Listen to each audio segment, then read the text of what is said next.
Welcome to Your Story Doesn't End Here, the mental health podcast for military and veterans.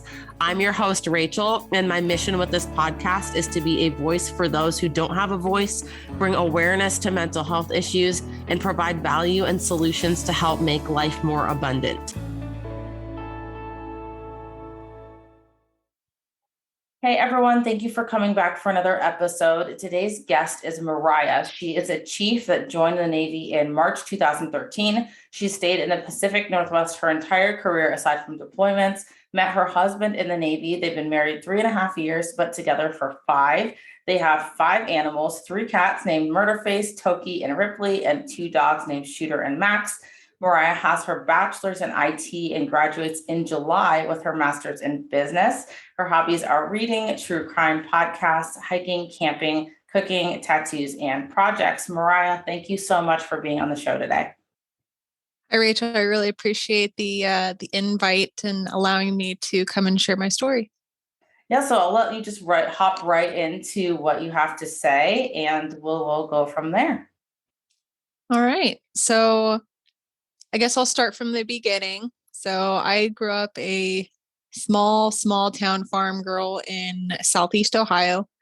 And when I say small town, I'm saying 1,200 people when I was there initially. I think we're a little over 2,000 now, but still not even considered a city, still a village. Grew up on a small-ish farm. Compared to the West, it's a little small, but we had about 2,000 acres. And as a result of that, I was blessed with a pretty good work ethic. I learned quite a bit from my mom and my dad in that sense. And that really helped me succeed in the Navy. So that was one of the main things I can be super thankful for from my parents. It definitely allowed me to succeed in the Navy as well as other endeavors I've had. As far as small town, very conservative, very Catholic. And women were second.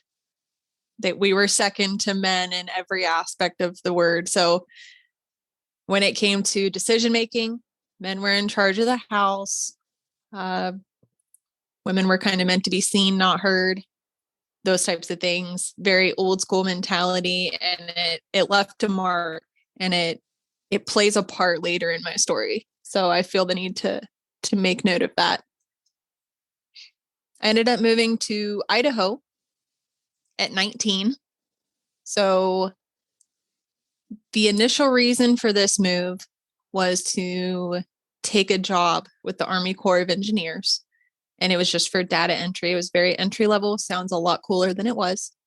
But the main reason was to escape an abusive relationship. There was some sexual, psychological, and emotional abuse happening in this relationship from ages 16 to 20 or 21. So a very formative time in a young girl's life, especially. I had, at this time, it was very low self-worth, and I was still trying to find out who I was. I ended up joining the Navy. At the time, I was working as a waitress and going to school. So like many others, I wanted a shift, or I wanted a change. I wanted to have an adventure, go see the world, maybe improve my circumstances a little bit. But one warning I have here for anyone, not just women joining the military, is for anyone, is the dangers of recruiters. So I'm not sure what everybody else's story is on their recruiter. As a woman, I had my own situations that I had to work through with the recruiters, but it is, in my experience, it was never professional, ever. There was a lot of taking deps out to go party. There was a lot of taking them to hotels, having hotel room parties, misusing government funds to travel to go to these other places. It was just lots of issues.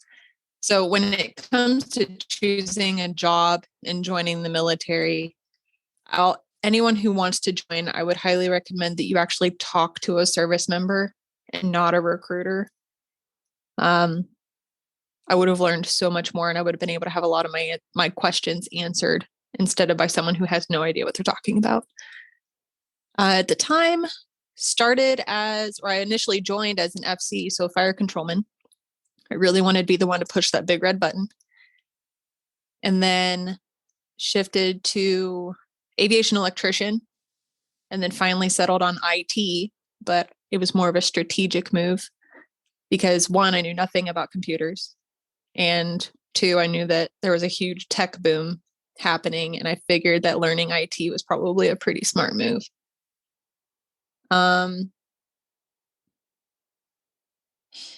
Boot camp. Not sure what your experience was with boot camp, Rachel, but it was not what I was expecting whatsoever. I expected it to be harder.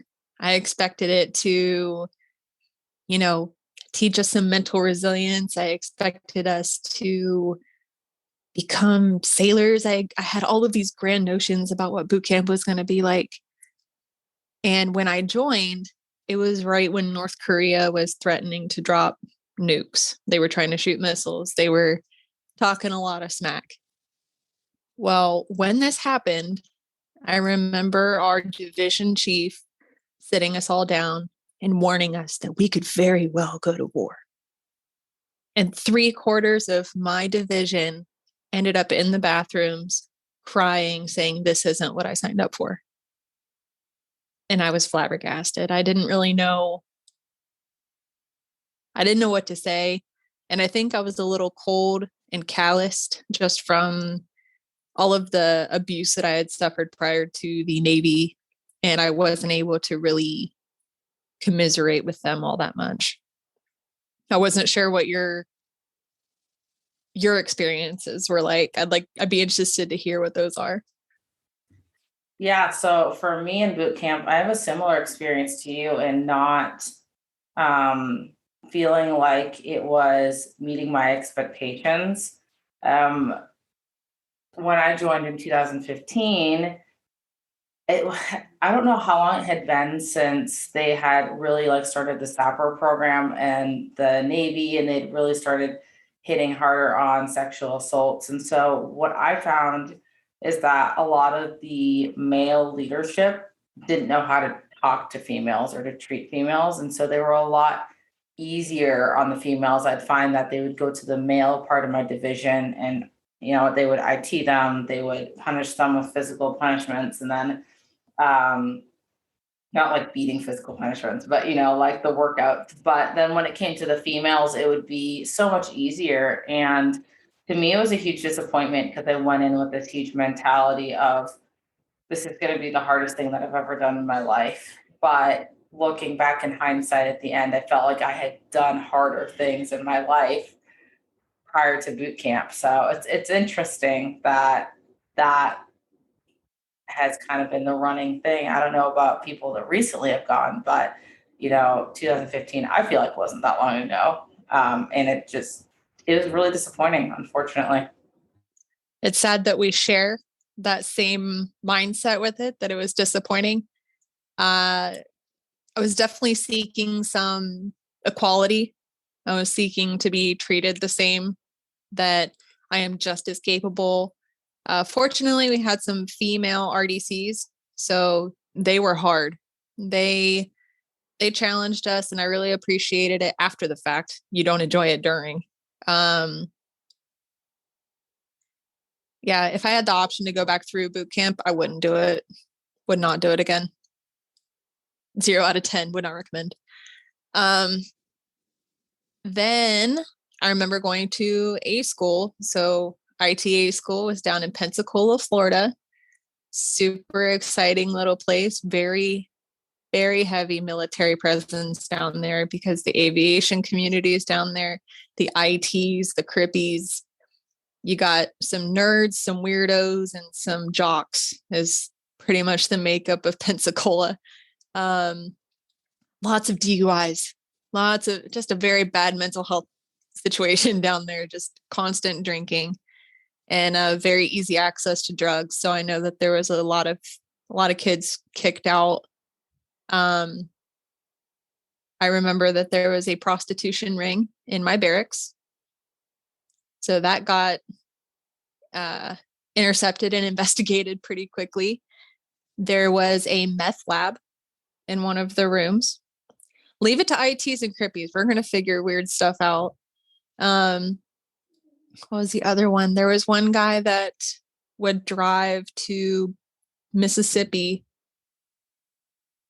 once or twice a week, and he would just attend raves. So we're talking Molly, we're talking meth, we're talking all sorts of stuff. And I don't know how he lasted as long as he did, but he did. The reason I know this is because there was a base-wide urinalysis and they caught everybody. So a little bit of spicy tea happening while I was in boot camp and A school.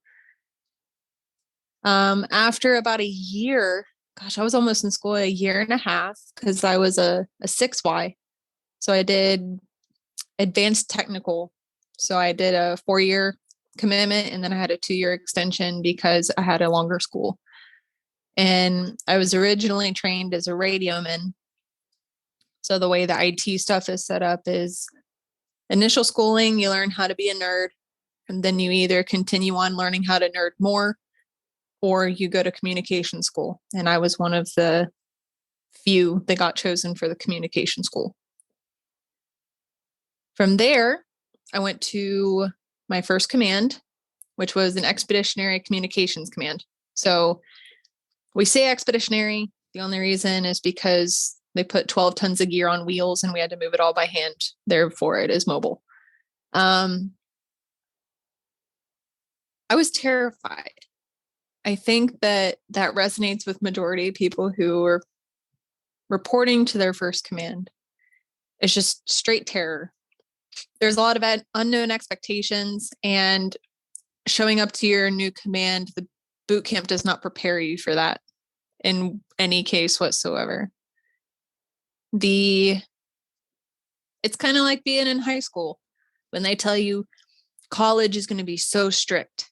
You're going to have to show up and you're going to have to be professional at all times. And it's comfy clothes, wearing them to class, either choosing to show up to class or not. Not really sure. It depends on the day. The closest comparison I can find for the Navy in the time that I've been in is comparing it to The Office. You have your Jim and Pams who are the most popular, and they just sit there and they don't really accomplish much, but everyone knows who they are and somehow they get great evals. You have the Dwights who are the ass kissers. They know what they're talking about, but they don't actually get recognized the way they should. And then you've got the people who show up, do their work and go home, the Stanleys. And then you've got your other outliers, but you always have that lieutenant, or you always have that lieutenant commander who is your Michael Scott. And no matter what you do, you can't get away from them, but you have to make it work and be professional and still try to get the mission accomplished. And it just adds a whole nother level to what the military is. Aside from that, my first command, due to the work ethic that I mentioned earlier, I was fortunate and I was able to hit the ground running. And due to the IT program, they had the push button E4 program. So I made chief in 6 years, 4 months. I cannot say that it was the greatest experience, nor do I recommend it for everybody. It was 90% timing, 9% luck, and I think 1% talent, because it was push button E4. The timing happened just right to where I picked up E5 first time up. Due to the work ethic, I was able to perform, and I made Junior Sailor of the Year that year, which allowed me to test early for E6. And then I picked up E6 first time up. So I was a first class within the first 3 years that I was in the Navy. All of that was at my first command. So overall, to this point, everything was pretty positive. I was motivated, I was dedicated, and I was ready to take on the world.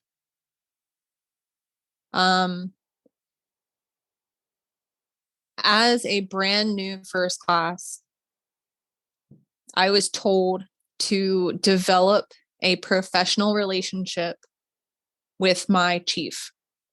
So I made a point to stop into his office, give him an update because I was the ADP LPO. I was making sure that everything was getting done. If I ever had any personnel issues, I was making sure that he knew about it and just checking in, seeing how he's doing, making sure that I'm doing okay. We're on deployment. We're in the desert. Shit's getting weird. We're just trying to keep the mission moving forward. Well,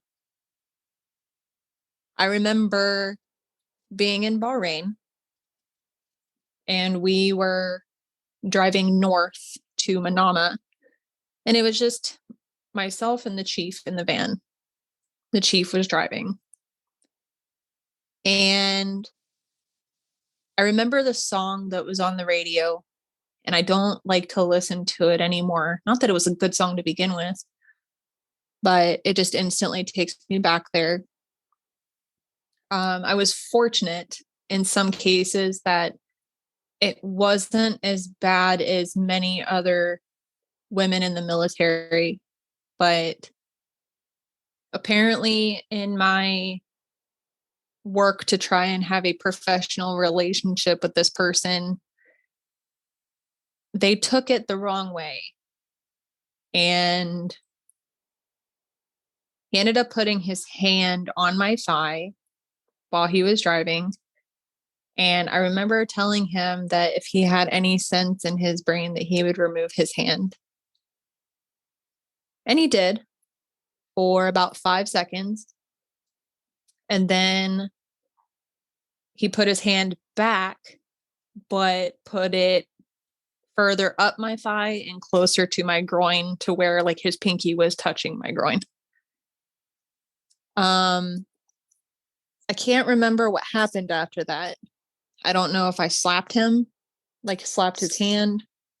I don't know if I told him off. I don't know what happened. But I do remember going to a first class male who I thought I had a pretty decent relationship with. And I told him about it. I didn't recognize it as sexual assault at this time. You know, I thought someone was just coming on to me, and it wasn't what I wanted. When I told this other first class, he said that I probably led him on and that the guy is stupid and probably didn't mean anything by it. So in mansplaining speak, the sexual assault was my fault. That I led him on, that I allowed it to happen, and that I should have known better. I'm kind of just like lost for words right now, because something in what you said, like I can almost relate to. I like find myself getting kind of emotional, but I think it's because as a female, there's so many times that we're invalidated for, especially for things like this, where it was, you know, just someone putting their hand on your leg or just someone touching you in a way that made you uncomfortable. And maybe it's just to that male leader or even female leader. I've seen both, but you know, that stuff can be really damaging to the person that it happens to. And so I'm actually really glad that you brought this up, because I think that for people like me, it's like that little bit of validation of, Okay, so I'm not crazy. Like what happened to me was sexual assault. Um, and I think it's important to have these conversations because there's still a huge demographic of women out there who are still questioning themselves and who are afraid to get the help that they need because they don't know if they're just crazy or if what happened to them was indeed sexual assault. So, um, thank you for sharing that part of your story. And I know that it's not always easy to share things like that, but I really appreciate it. And yeah, that's kind of my little tidbit of thoughts there. Of course, I mean, I still find myself doubting whether it happened. I still find myself asking if maybe I was just too sensitive. That's a common one, is you're just overreacting. Um, and even now, like it wasn't until maybe 2 years ago that I truly realized that, maybe it's 3 years ago now, that I truly realized that this was sexual assault. Um, and then even prior to that, with my abusive relationship, it wasn't until 2 years ago that I realized that I was being raped in this abusive relationship, because I was under this guise that I was consenting, but I wasn't, because there was so much psychological abuse and manipulation happening, um, that I was kind of groomed. I felt groomed and I felt pre-programmed to allow this type of behavior to happen. And through no fault of my own, I didn't know what I didn't know. And I hate to call myself a victim because I don't adopt the victim mentality. Um, but in the definition's case of victim is when you are the recipient of something in a negative form. And I was absolutely a victim of sexual assault at my first command and by my chief. I was a brand new first class, and this was the leader I was supposed to trust. This was the leader that I was supposed to get my leadership style from and my leadership like experience. And it definitely put a bad taste in my mouth for the Chiefs mess. But again, we're operating now at this time that I didn't understand that it was sexual assault. So I went ahead and continued moving forward and still tried to keep up the motivation and trying to be a good leader. I had my first quote unquote junior sailor. He was an E4, had tested several times for E5 and never made it. And I took him under my wing. And I remember the day that he asked me to pin his crows on him. And as a leader, those are the days that all of the shitty ones, you work so hard through those shitty days just to have these good days. And those are the good days that you hold out hope for, is seeing your people turn around and succeed as a result of your help, enabling their growth, enabling them to personally and professionally develop themselves. It's looking back and all the shit that I've gone through. I'm not going to say that I regret it. If I had the chance to go through it all over again, I hate thinking of it like that because you never get that chance.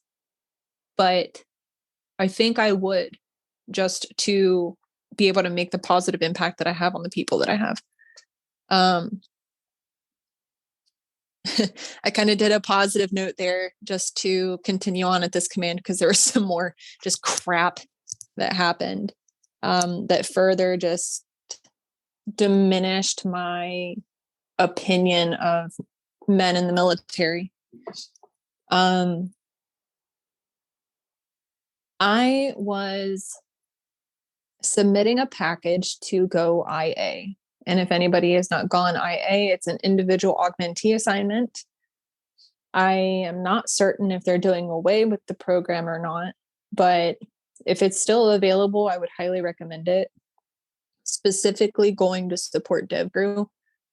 And I'll explain why later. But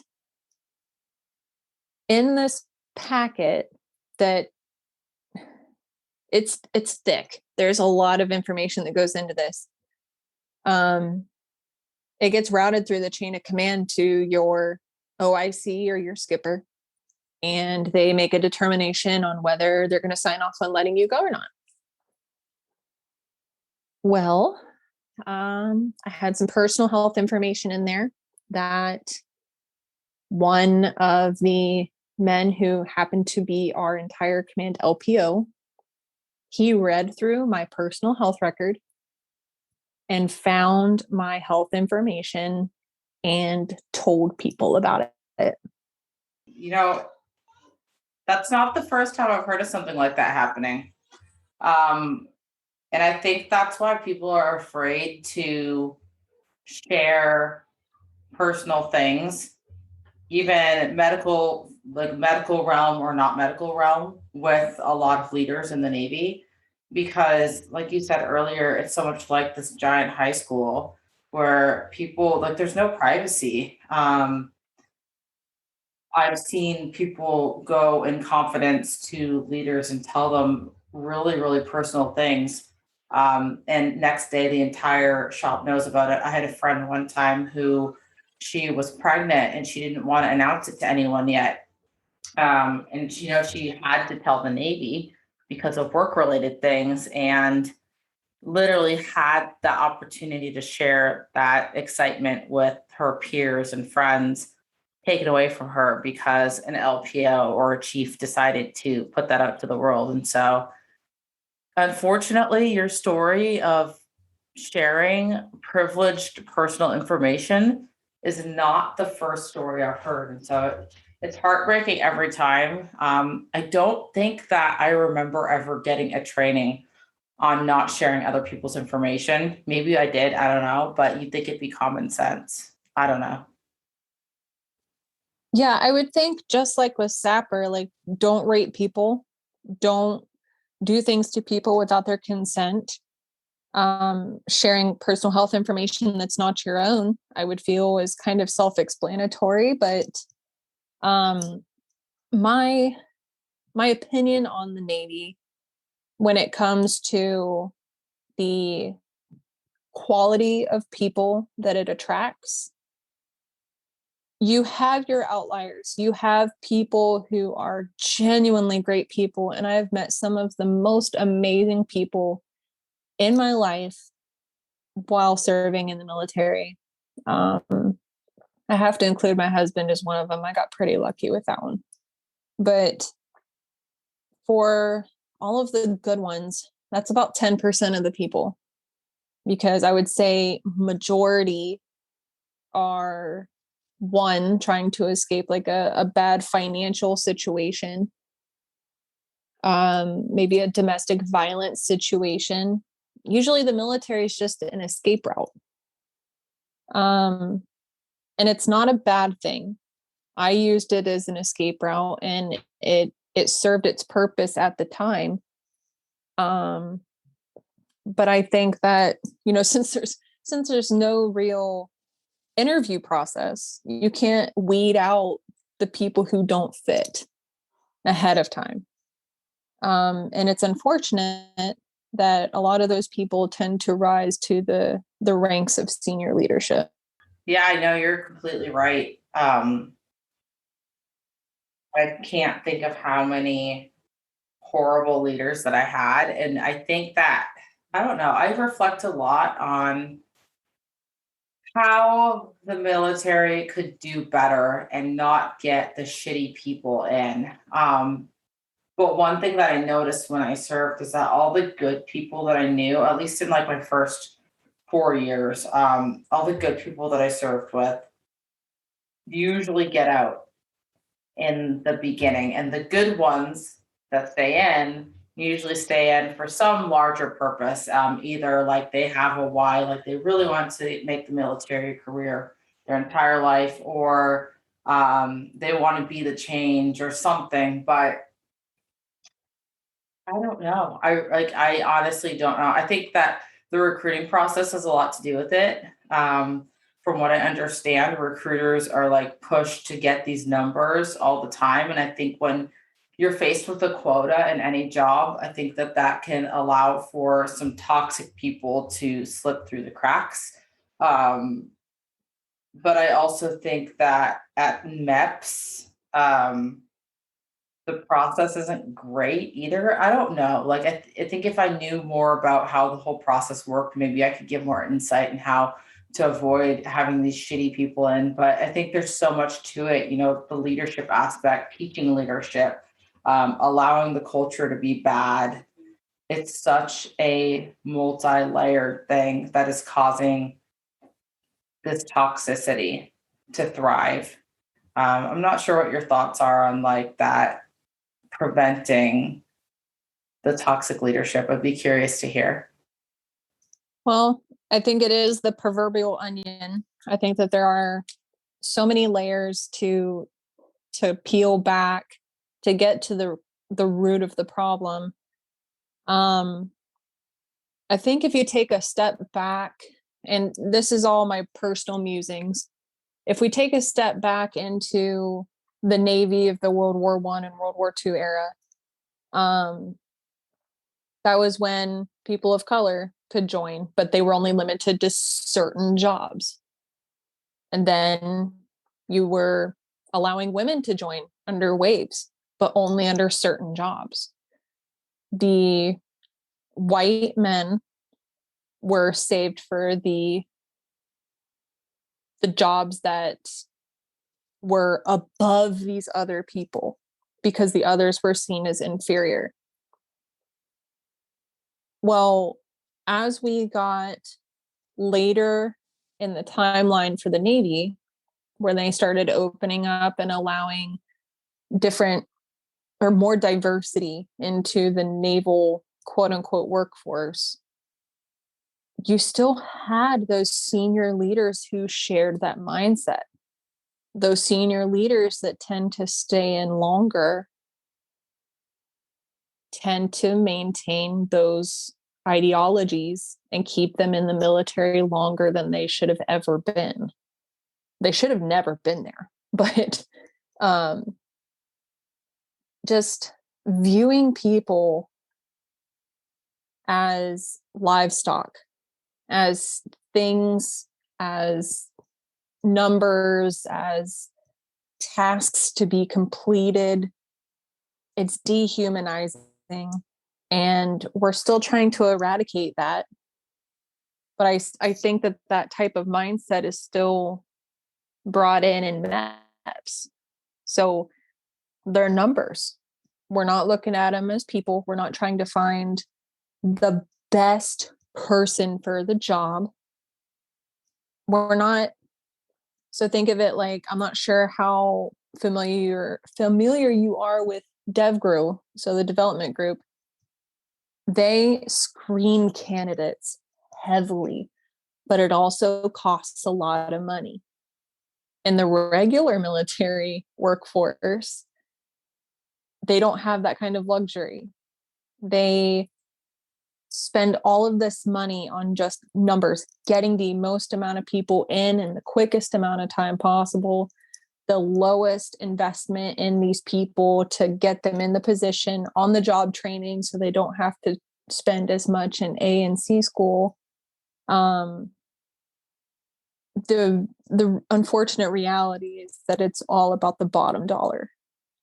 They want the cheapest labor, the most savings, but we have this outrageous military budget.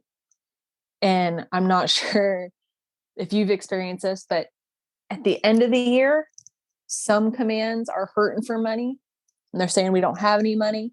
But then other commands are like, if we don't spend this money now, we're not going to get this money next year. So all of this money is just floating around in the ether somewhere when it could actually be put to good use. No, I've actually heard of that from several different people in the military about this. Oh, we need to spend money at the end of the year. And so they're spending money on just like stupid shit. I wasn't in the supply chain specifically, so I didn't really see a whole lot of that myself. But you bring up this point of this low investment on people coming into the military, and it's so true. When I joined and I went through my A school, I spent, goodness, um, like 6 months, I want to say, in my A school learning realistically things that had not nothing to do with my rate, but some pointless stuff. I think a lot of it was.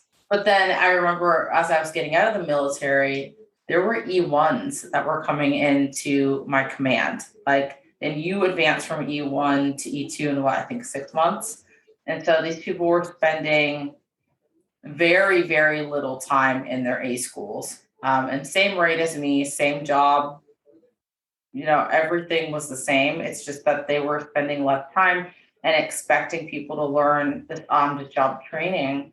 Um, and I don't think either of those are effective because there were things that were a lot of fluff when I was in A school that were unnecessary. But then I also think that throwing people into a culture that doesn't know how to lead and doesn't know how to effectively teach, there was a lot of just go, go, go, go, go and figure it out, which can, lead to some pretty dangerous situations. Let's be real. We have 18-year-olds working on $1 billion aircraft, and half of them have no idea what they're doing, and they're being trained by people who have no idea what they're doing.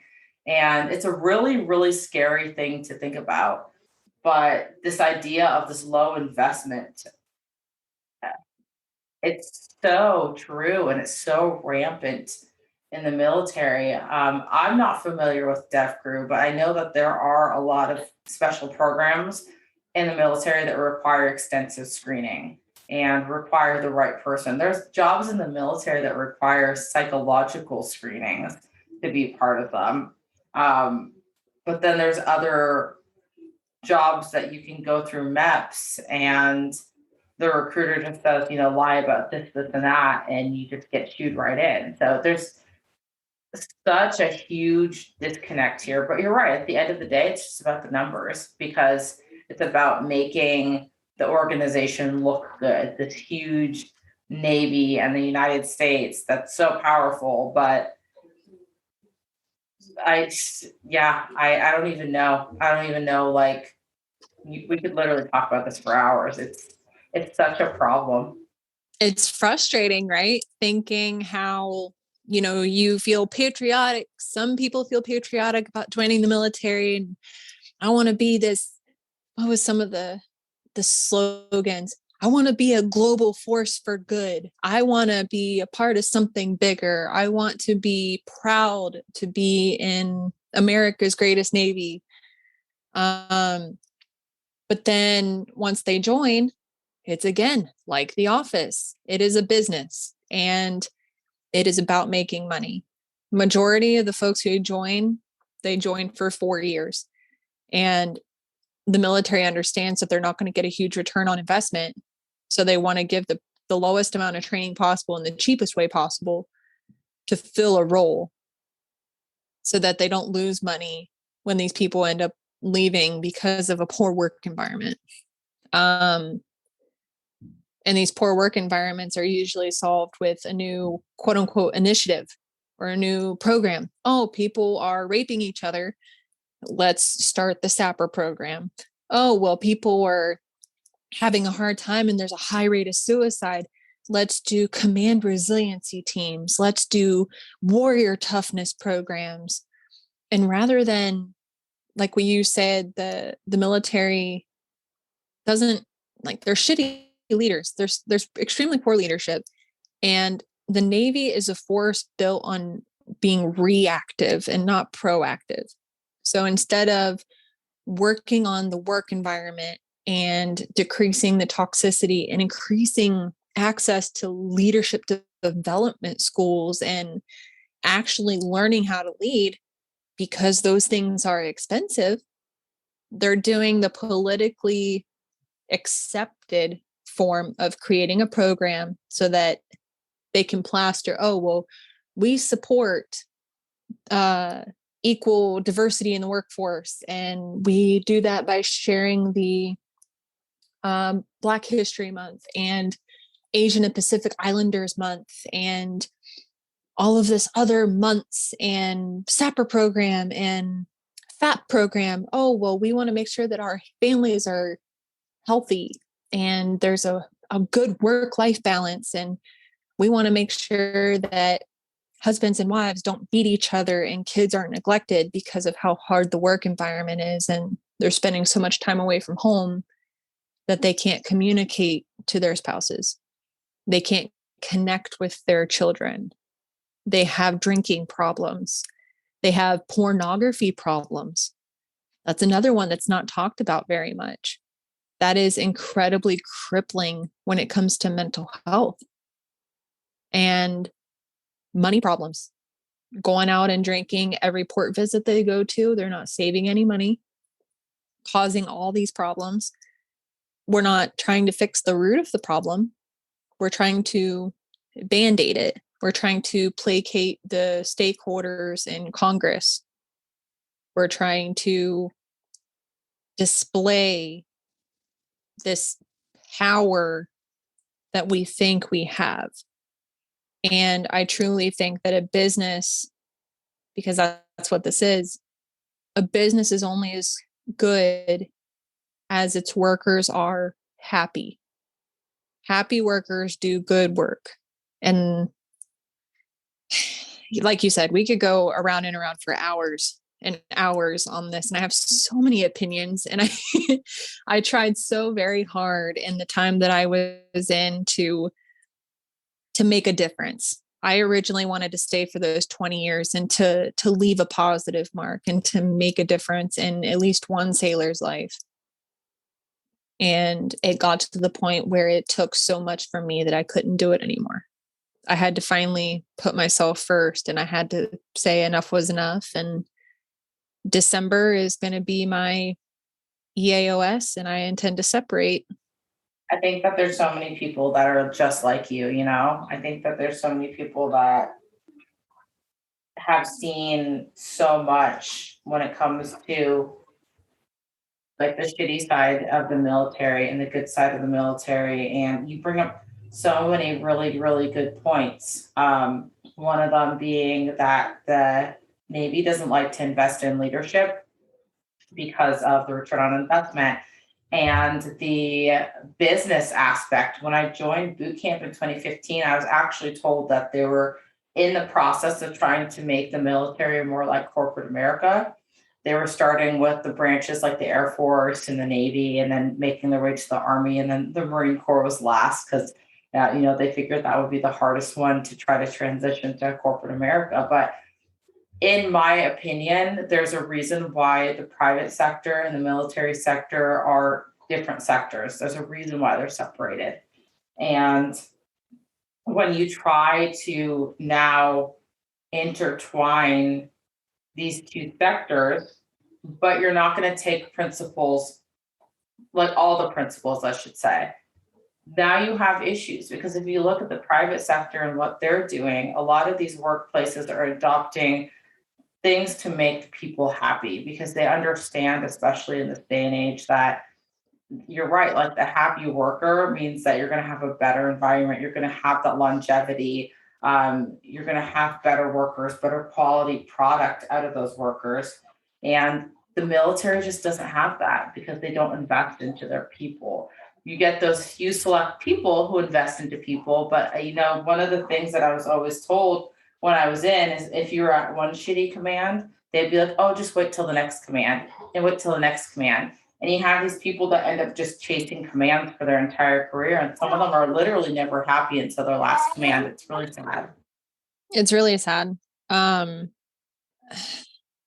the difference is, this will be my last little point, because it's more about like worker satisfaction, right? As far as you have the contractors and then you have the military sector. And the reason you see so many contractors is because they're far cheaper to employ than having a military member, because military member, you may have to pay disability. You may have to lose them for 6 months due to a skill bridge. And the reason for the skill bridge is so that they don't have to pay out in unemployment benefits once the service member separates.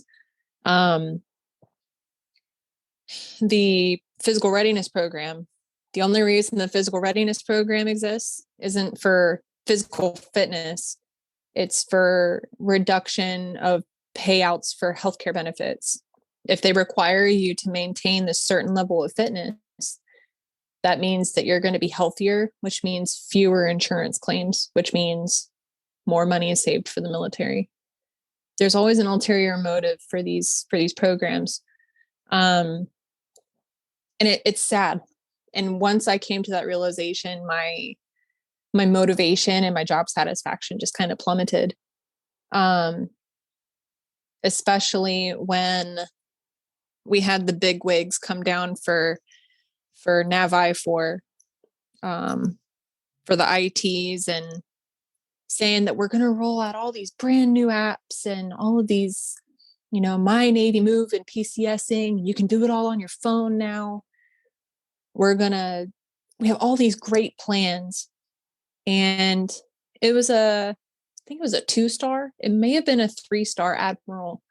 And I raised my hand and I asked what kind of incentives were going to be offered for the Navy's ITs. Why are we going to bring in these government contractors rather than organically promote our personnel and offer them incentives to learn these new network certifications, to develop these applications?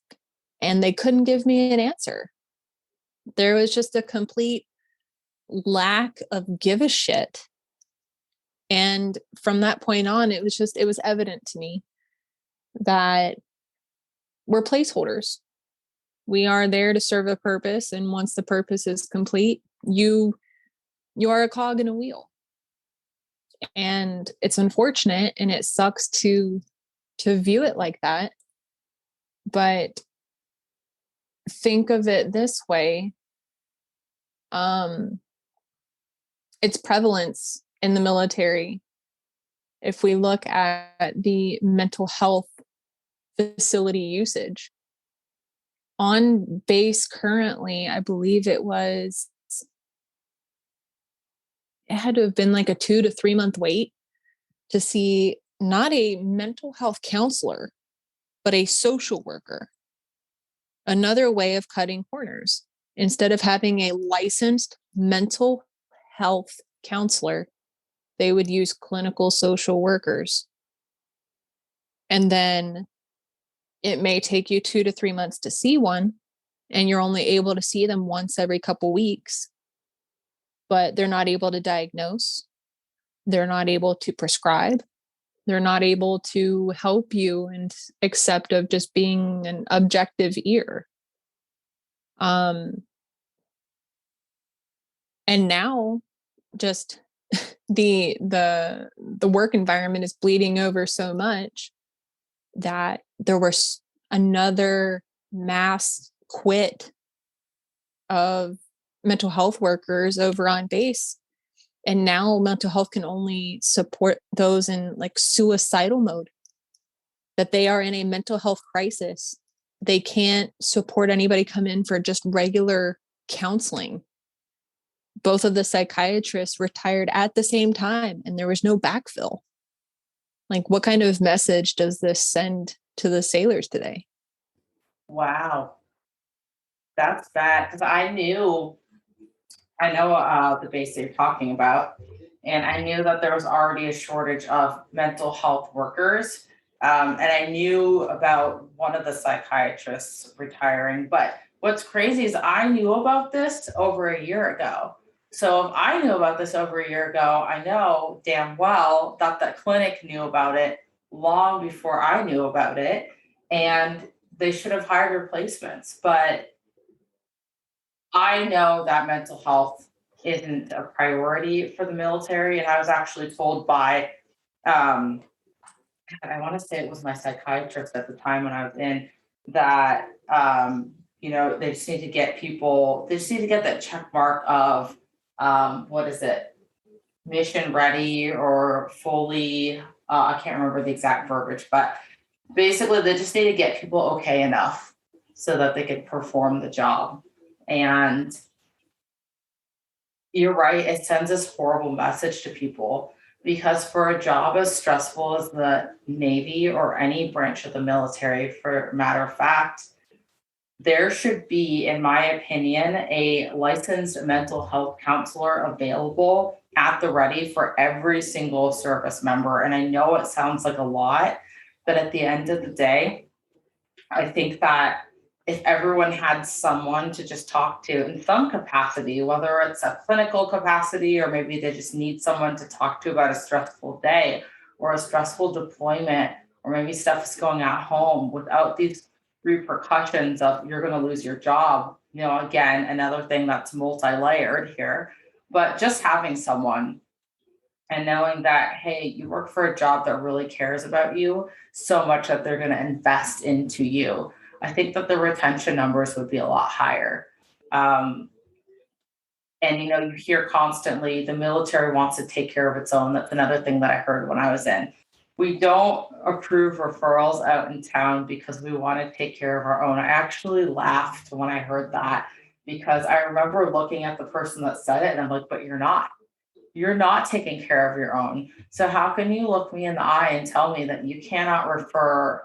It was actually, I think it was like a TRICARE lady specifically. And, I think that TRICARE, they're like contractors or whatever. So I don't fault the lady for saying this, but I truly think that that is the mentality that the military thinks that they are taking care of their own. And they're not. And this as well as I know it. And it's just getting worse. And I really don't know what the solution is at this point. For, aside from just increasing awareness and doing the best that we can individually to try to help create better leaders and fix this toxic culture. I think you're right on the money. The only thing we can do is increase awareness. And you, by having this podcast, are doing more than your fair share of that part. And allowing me to come on and share my story is also helping me do my part. So I'm really appreciative of that. And one of the comments you have made about, we take care of our own. I hate to be the bearer of bad news, but the real reason behind all of that is what is one thing that every single military member has to have a job in the Navy? You mean like a clearance? That's exactly it. So for something that costs as much money as a security clearance does, that means that they don't want to relinquish that kind of control to somebody else. So if a service member is suicidal, the military wants to know about it because that is a threat to their security clearance. Does that make sense? Oh, absolutely. But I also think that it makes people scared. And I know it made me scared. And I remember wanting to find a therapist off base. And I remember talking to my psychiatrist and telling him I wanted someone off base. And they're like, oh, well, because I was limb due right before I got out. And I remember them saying, well, people off base don't know as much about military as we do. So I can't guarantee that if you get med boarded, that it's going to be as great of a process because this and that. And I mean, really a bunch of bullshit at the end of the day. But yeah, they like try to coerce people into using the people on base. 100%. In my experience, I've partaken of military mental health services frequently, including one source, including the social workers on base, including a referral and getting my own therapist, including paying out of pocket to go and see a regular therapist during COVID. And any experience I had with the military mental health system has been negative. I'll continue on my story, and I'll kind of tell you where that comes into play. So going back, I was just finally able to leave my first command, and I went IA to Djibouti for a year, and it was amazing.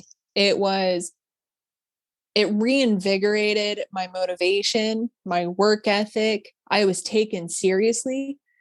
I was treated like an adult. I was treated with respect. And it was a breath of fresh air. And it was so sad to view it like that. But I was able to go out there and do great work. I was given millions of dollars worth of gear and all of this trust, and they didn't even know me. And I flourished. I performed. I left there with an excellent eval. I came back, and I was there for about 10 months. And it was interesting. It definitely took a toll mentally, just being away from my family for that long. At the time, it was just my husband and the dogs and a cat, Murderface. He was our first one. But it served a purpose, and it really helped me to make it over the first hump that I had in the service. My following command was also in the PNW, and it was a communications command yet again, because ITs, we stick with communications. Riding on my motivation high, I qualified quick. I became the LPO of my division. I focused heavy on personal and professional development. I was throwing myself into school, and I finished my bachelor's degree in IT, and I was able to graduate. And it was right at this time that I found out that I picked up chief. And it was a goal that I had been working on. I hate to say my entire career. It was very brief career at this point, but that was the goal. You know, you join the military as enlisted, and the place to be is to finally get those anchors and join the chief's mess. And, you know, then you become one of the brothers and sisters. And for any chiefs that listen to your podcast, I don't know if they're going to share the same opinion as me. And if they don't, I'm sure that I may piss a few of them off by saying that I truly think that the chief's mess should be abolished. Hey, everyone. Thank you so much for tuning in for part 1 of this 2-part episode. If you are on Instagram, the handle for this podcast is _YSDEH. Please go to Instagram, give the page a follow, and under the episode post for this week, let me know what are your thoughts. If you can relate to anything specific in the story, I would love to hear all about it. Other than that, if you would do me a favor and share the Instagram page, share this episode of the podcast with your friends, family, and if you have not already, go ahead and subscribe on whatever platform you listen on, and we will see you guys next week for part 2.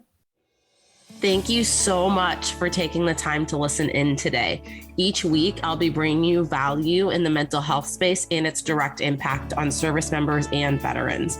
If you feel you personally got value today from this episode, it would mean the world to me if you would leave a 5-star rating and review and share this to your audience.